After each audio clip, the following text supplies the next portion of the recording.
Magandang hapon sa inyong lahat.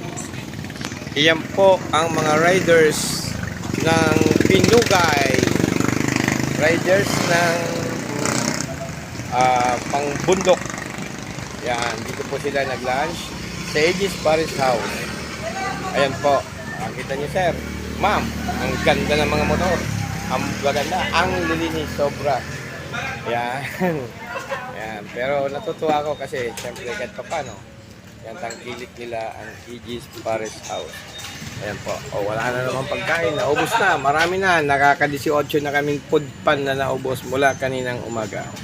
Ayan. May mga luto naman na panibago. Paluto na naman kami sa Aegis Paris House. Ayan ang supervisor ko na masipag at magaling mabait.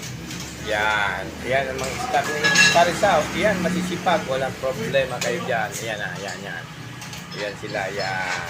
Okay, piling-pili na ang mga staff na Aegis Paris House. Kaya, yan, juice. Nakailan juice na kami. Ubus na. Wala na naman. Mag-multiply. Libre lang po yan sa mga customer. Andito, yan po ang mamabait ng mga riders, mga gwapo. Yan. Nakikita nyo. Mga gwapo at mga galing magmotor dito sa Pinugay.